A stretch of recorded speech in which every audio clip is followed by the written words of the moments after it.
Madame, Monsieur, bonsoir. Merci de suivre Métropole à l'heure de Métro News. À la une de ce jeudi, les quartiers de l'avenue Christophe, la Fleur du Chêne et Carrefour-Feuille sont le théâtre de violents combats entre la PNH et les gangs de la coalition Vivre Ensemble. Après 48 heures de violence intense, les forces de l'ordre utilisent des drones kamikazes pour repousser les assauts.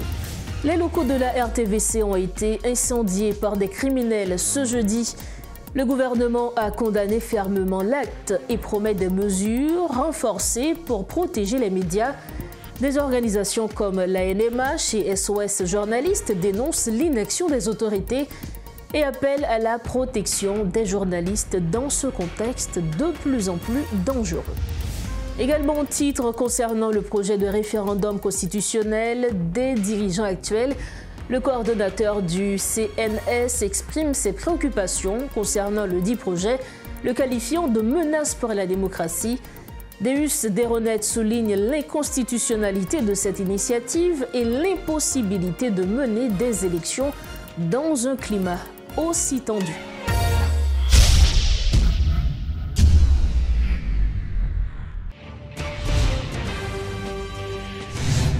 Bienvenue à tous au développement de ce journal. Pas un jour ne passe sans que le pays ne déplore de nouvelles victimes. La capitale haïtienne est en proie à une vague de violence sans précédent, plongeant la population dans un climat de peur et d'incertitude. De violents affrontements opposent depuis l'après-midi du jeudi 13 mars les forces de l'ordre aux gangs criminels à l'avenue Christophe, la Fleur du Chêne et dans plusieurs zones avoisinantes. Selon des habitants, les membres de la coalition Vivre Ensemble ont percé des maisons pour faciliter leur progression vers le centre-ville de Port-au-Prince. À Carrefour-Feuille, les gangs ont tenté de poursuivre leur chasse contre les habitants. Après 48 heures de violence intense, la PNH a repoussé leurs assauts, utilisant notamment des drones kamikazes, selon plusieurs témoins. Pendant ce temps, la violence continue de s'étendre à travers la région métropolitaine. Après avoir saccagé, pillé et incendié des maisons, les gangs cherchent à renforcer leur emprise sur le territoire.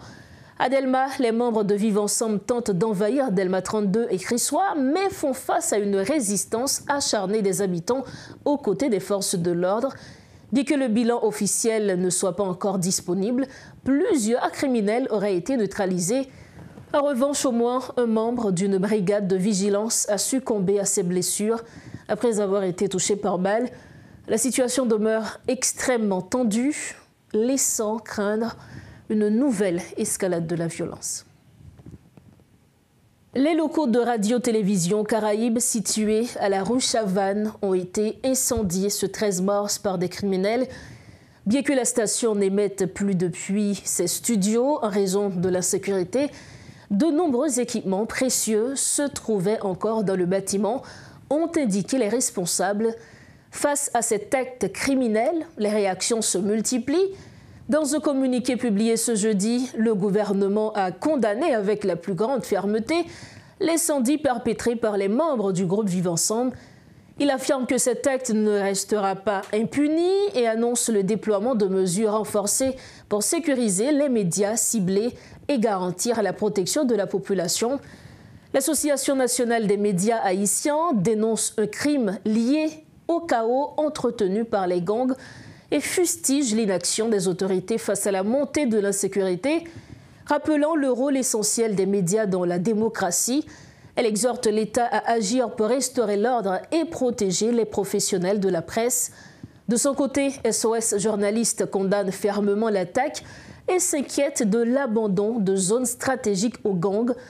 Exprimant sa solidarité avec la direction de la station et son directeur Patrick Monsignac, l'organisation réaffirme son engagement pour la liberté de la presse et contre l'impunité. Radio-Télémétropole exprime également ses sympathies à la RTVC, une station sœur, et profite de ce drame pour interpeller les autorités sur l'urgence de faire de la sécurité une priorité absolue. L'inquiétude grandit dans le secteur médiatique où de plus en plus de professionnels redoutent pour leur sécurité, alors qu'ils risquent leur vie quotidiennement pour informer la population. Les travailleurs de la presse réclament des garanties de protection de la part de l'État comme il doit l'être pour chaque citoyen. Parlons à présent du référendum constitutionnel prôné par le Conseil présidentiel. Deus Deronet, coordonnateur du Conseil national de symposium sur la gouvernance, a déclaré qu'il constitue une menace pour la démocratie. Lors d'une conférence de presse tenue ce jeudi 13 mars, il a souligné l'aggravation des défis sécuritaires qui entraînent de nouvelles vagues de déplacement de population, notamment dans la région métropolitaine de Port-au-Prince. Deus Deronet affirme également que ce projet est non seulement inconstitutionnel, mais aussi irréalisable, tout comme les élections, dans un climat sécuritaire qui demeure précaire. Ces précisions. Aujourd'hui, alors que des familles sont contraintes d'abandonner leur maison et leur communauté, de toutes laguer dans la rue ou bien dans l'autre abri, les routes nationales sont occupées ou coupées par des groupes armés. La peur a remplacé la liberté de circulation de chaque citoyen en Haïti. Comment vouloir consulter un peuple dans ces conditions? Comment un peuple qui ne peut même pas circuler librement peut être consulté pour bâtir la démocratie? Nous le disons avec force, organiser un référendum dans ces conditions, c'est légitimer l'anarchie. Si les dirigeants ont pensé qu'ils ont bâti les dictées d'une nouvelle gouvernance, dans les conditions ça, pendant ils ont oublié la question essentielle, là, qui c'est survie du peuple haïtien. Un référendum, nous le disons, dans un climat de terreur, ne peut jamais refléter la volonté populaire. Et si le projet, c'est un projet d'un clan, nous ne pas attachés nous avec le projet ça. Mais au-delà du référendum, il y a une question plus urgente qui nous interpelle. C'est la sécurité nationale. L'article 19 de la Constitution fait obligation à l'État de garantir le droit à la vie. Ça fait un peu de temps en Haïti que l'État ne garantit plus ou l'État ne donne aucune garantie au droit à la vie. Je le dis depuis tantôt des années, la paix ne peut être imposée uniquement par les armes. La paix se négocie, la paix se construit. Aujourd'hui, nous pouvons dire, il ne peut pas avoir de référendum sans sécurité, comme l'a aussi bien dit le Premier ministre. Mais aussi, il ne peut pas avoir de démocratie sans justice. Enfin, il ne peut jamais avoir de stabilité sans le dialogue entre les différentes couches de la nation. Notre combat aujourd'hui, c'est la paix et la sécurité pour chaque Haïtien. Et de ce fait, au temps de la mondialisation, nous lançons un appel au monde entier, un appel à la recherche scientifique. Au nom de la vérité et de la recherche scientifique, le CNSG lance un appel mondial aux chercheurs.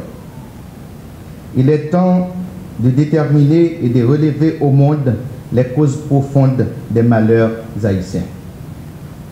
Nous devons comprendre que les mécanismes de cette tragédie nationale, politique, économique, sociaux et historique, afin de pouvoir répondre avec lucidité et efficacité. Il ne peut pas avoir aujourd'hui de référendum ou d'élection sans la sécurité. Autre information, le gouvernement affirme son engagement à apporter un soutien constant aux petites et moyennes entreprises afin de favoriser la croissance de l'économie haïtienne. Pour relancer l'économie, il est impératif d'investir dans le secteur touristique, soutient l'économiste Pierre-Marie Boisson. Ce jeudi 13 mars, la Chambre de commerce et d'industrie a organisé une conférence débat pour discuter de la nécessité de relancer l'économie du pays. Suivez ce compte-rendu signé Riti Fortuné et Jerry Torchon. Après plusieurs années de contraction du PIB, la question de la relance économique est plus que jamais au cœur des discussions, tant au niveau des acteurs du secteur public que privé. Une matinée de conférence-débat ce jeudi a réuni des ministres de l'actuel gouvernement, le gouverneur de la Banque de la République d'Haïti, Ronald Gabriel, et l'économiste Pierre-Marie Boisson. Quand on parle de secteurs pouvant favoriser une relance de l'économie haïtienne, immédiatement on évoque le tourisme. Ce potentiel levier de développement économique est incontournable pour créer des richesses, soutient l'économiste Pierre-Marie Boisson. Et pour regarder la potentialité d'un pays comme Haïti, qui est un pays pauvre, une petite île, nous devons investir massivement dans la génération de produits vendables à l'extérieur ou alors dans le tourisme qui est une forme d'exportation. Et parce que notre marché intérieur est trop faible pour stimuler d'autres types de production, sauf la production alimentaire. Donc voilà la relance telle qu'elle a été exprimée à ce panel-là. Toujours est-il que pour profiter de ce secteur porteur, les conditions doivent être réunies, estime l'économiste qui déplore l'impact de l'insécurité sur le développement des principales activités économiques du pays. Par ailleurs, Pierre-Marie Boisson plaide pour des investissements dans l'agriculture. Quand on peut développer un pays, si on était dans le côté d'un pays, on perd des opportunités, parce que on paquet d'opportunités au CAI, on pas d'opportunités pour rapidement, opportunités par exemple à Quin, opportunités au Cap Haïtien. Donc c'est normal que vous essayez de faire un effort pour régionaliser, pour distribuer mieux la croissance. Une pléiade de personnalités a pris part à cette activité. Les réflexions ont porté sur les moyens de favoriser la reprise des activités économiques, la création d'emplois et l'investissement. Le ministre du Commerce et de l'Industrie, James Monazor, évoque sa compréhension et les champs d'action des ministères concernés par la relance économique. Pas qu'à gagner une dissociation entre secteur privé et le secteur public. C'est ensemble pour nous avancer, pour nous atteindre le secteur économique. Nous avons regardé plusieurs secteurs, nous avons regardé qui ça touriste à Kabaï, nous avons regardé qui ça question textile là. Toutefois, les perspectives restent très sombres au regard de la situation qui prévaut dans le pays, notamment dans les départements de l'Ouest et de l'Artibonite. Dans ces deux régions à fort potentiel, le prolongement d'un cycle sans fin de violence constitue un handicap majeur, dénonce plus d'un. Le Fonds national d'éducation est endetté de plus de 2 milliards de gourdes, selon des chiffres communiqués par la nouvelle directrice Sterling Civil, à la suite d'un travail d'évaluation mené au sein de l'institution en comparaison avec les administrations précédentes. Entre incohérences dans les rapports administratifs sur les dépenses et employés absents percevant pourtant des chèques chaque mois, Mme Civil exige un audit sur l'état financier du FNE au cours de ces dernières années. La directrice s'est abstenue de citer des noms. Toutefois, elle met en place de nouvelles dispositions visant à supprimer les chèques zombies et à garantir la transparence des dépenses durant son mandat. Suivez ce reportage de Rodolphe Pierluy. Fraîchement installée à la tête du Fonds national d'éducation, Sterling Civil fait le point sur la gestion de ses prédécesseurs. Il y a un pile incohérence administrative grave, des nominations antidatées, des gens qui étaient contractuels, nominations jusqu'à présent, ils ont attiré préoccupation, attention pour nous gérer ça. Que les séries de monde nomination n'est pas normale. Et en dedans, FNE n'a plus une situation qui est grave, c'est une compression du personnel. De 2021, la période 2021, nous avons à peine 89 employés, la loi 200. Plusieurs services au sein de l'institution fournissent des rapports sur les travaux effectués, mais avec une absence de transparence, a-t-elle souligné. Le FNE a une dette de plus de 2 milliards de gourdes, un montant que l'institution ne dispose pas, explique-t-elle. La direction administrative fait état d'une balance sur projet de 784 163 963,11 gourdes, tandis que la comptabilité indique qu'il y a une balance sur projet de l'ordre de 802 202 124,83 gourdes. Les données ne concordent pas. En ce qui a trait aux dépenses du personnel, pour la période allant du 1er octobre 2024 au 17 février 2025, la direction de la trésorerie indique un montant de l'ordre de 166 591 102,51 gourdes, alors que la direction administrative avance le chiffre de 179 747 gourdes 310,66. La nouvelle directrice du FNE exige non seulement un audit sur les états financiers, mais également un inventaire des matériels du FNE. Et parfois, les gens ne viennent pas, mais ils sont payés. Donc, toute situation, ça, la cause qui est pour avec l'administration, ils ont demandé une régularité. Sinon, nous ne pouvons pas avancer. Fort de ce constat, Madame Civil entend adopter de nouvelles mesures en vue de redresser la barre au sein de l'institution. Assurer les gens qui touchaient comme employés FNE exister réellement. Et puis, ils fait travail pour ça, vous payez. Établir une base financière solide et transparente à travers un bilan ouverture fiable et détaillé.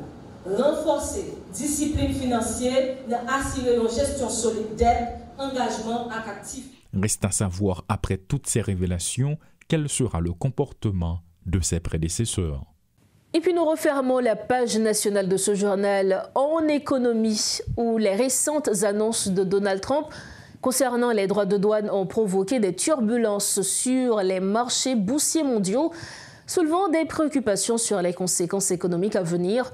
Ces décisions protectionnistes ont des répercussions non seulement sur les grandes économies, mais aussi sur des pays plus vulnérables comme Haïti. Pour analyser ces impacts sur l'économie mondiale et en particulier sur la situation haïtienne, nous avons le plaisir de recevoir via Zoom l'économiste William Savary. Économiste William Savary, bonsoir. Merci infiniment de votre disponibilité. Bonsoir Madame Berlin, bonsoir Haïti, bonsoir Métropole, bonsoir à tout le monde. Vous êtes avec nous pour commenter les récentes décisions économiques prises par le président américain Donald Trump. Certains parlent d'une certaine obsession de Donald Trump pour les droits de douane et certains disent même que les choix économiques de Donald Trump déstabilisent Wall Street. Et d'ailleurs, les chiffres le montrent aujourd'hui. Quelle est votre analyse, économiste Savary, concernant justement cette décision prise par Donald Trump? Bon, premièrement, il faut dire au prime abord que les décisions de M. Trump, du président Trump, sont prises dans le but de renforcer l'économie américaine. Et il est en train de mettre en œuvre ses promesses de campagne. Et l'une des promesses de campagne, c'était d'appliquer des droits de douane de façon à ce que les entreprises qui expédient leurs marchandises vers les États-Unis seraient incentivées à venir aux États-Unis pour faire la manufacture des produits qui sont consommés sur le marché américain. Ça, c'est la première chose qu'il faut retenir. Donc, ces décisions ont un objectif très clair et très simple. C'est simpliste, mais au moins, ils ont un objectif très clair. Maintenant, il ne faut pas oublier, pendant la période des élections, j'avais signalé que j'aurais bien voulu que M. Trump gagne les élections parce que, en vertu du fait qu'il se concentrerait strictement sur les États-Unis pour la marche de l'économie américaine, que ça pourrait servir de leçon aux pays comme nos pays, qui eux autres seraient obligés de s'occuper de leurs affaires, des affaires de leur pays, de façon à ce qu'on puisse avoir une nouvelle ère et une nouvelle direction de notre économie. Donc, M. Trump est en train de tenir ses promesses de campagne. Maintenant, est-ce que ces décisions sont conformes à la réflexion traditionnelle? Parce que, traditionnellement, aux États-Unis, les gens pensent, en fait, il y avait une notion pendant les administrations précédentes qu'il fallait avoir des relations économiques et géopolitiques avec les autres pays, les pays amis et les pays ennemis des États-Unis, de façon à ce que l'économie puisse avoir une certaine stabilité. M. Trump, d'un revers de la main, veut transformer tout ça. Il vous dit l'Amérique first. Et si c'est l'Amérique first, les entreprises qui sont bénéficiaires du déficit commercial que les États-Unis connaissent aujourd'hui, ces entreprises-là devaient être incentivées pour venir s'installer aux États-Unis. Donc, il est très clair dans sa politique. Maintenant, on peut ne pas être d'accord avec lui. C'est une autre chose. Mais il est très clair dans ce qu'il veut réaliser. Monsieur Savary, Monsieur Savary, vous nous dites que Donald Trump est en train d'accomplir ses promesses de campagne et que l'objectif est de rehausser l'économie américaine. Cependant, on a l'impression que les chiffres aujourd'hui ne correspondent pas vraiment à ces promesses. Si, par exemple, on prend la prévision de croissance économique américaine pour le premier trimestre de l'année 2025, qui aujourd'hui est à moins 1,5%, est-ce que la tendance pourrait changer à n'importe quel moment? Qu'est-ce qui pourrait faire changer cette tendance? Maintenant, je vous signale tout de suite que M. Trump a mis sur le tapis un argumentaire vraiment, je dirais, costaud. L'argumentaire est le suivant. La Chine, les prévisions de la Chine sont faites sur une période d'un siècle. Les prévisions en Union soviétique se font sur une période de 50 ans. Aux États-Unis, les prévisions sont faites sur des trimestres. Donc, il vous dit les décisions qu'ils sont en train de mettre, qu'il a prises, peuvent avoir des effets négatifs à court terme, donc pour le trimestre. Mais son objectif, c'est de renforcer l'économie américaine sur une période de 50 à 100 ans. Donc, il ne se soucie plus des trivialités de la volatilité trimestrielle ou journalière du marché. Donc, c'est un calcul pour le long terme. Depuis qu'il a pris ces décisions, si vous pouvez observer que la bourse a beaucoup chuté. En effet. L'une des entreprises qui a connu une chute faramineuse, c'est l'entreprise de Elon Musk de Tesla. À l'arrivée de Donald Trump, les titres de Tesla se négociaient à près de $400. Aujourd'hui, les titres de Tesla se négocient à en dessous de $250. Donc, et ça avoisine les 225. Donc, vous voyez, et eux, ils vous disent qu'ils sont confortables avec leurs décisions et le prix des titres qui se négocient, parce que leur objectif, c'est d'apporter du changement sur le long terme. Donc, ils ne se soucient plus de la volatilité sur le trimestre, sur les 3 mois. Alors, ça, c'est pas leur inquiétude. Alors, même s'ils ne se soucient pas de cela, mais il y a aussi des inquiétudes, notamment de la part de certains marchés. C'est notre dernière question, qui d'ailleurs redoute l'impact économique des droits de douane, conséquent, justement, les décisions de Donald Trump, les conséquences que peuvent avoir ces décisions sur les différents marchés. Quelles sont donc les conséquences qu'il pourrait avoir sur le monde entier et pour finir notamment sur Haïti, puisque nous sommes en Haïti, nous sommes très intéressés justement à savoir quelles pourraient être les conséquences sur Haïti également. Maintenant, je vous dirais qu'il est encore trop tôt pour déterminer quelles pourraient être les conséquences des actions de M. Trump sur le marché international. C'est trop tôt.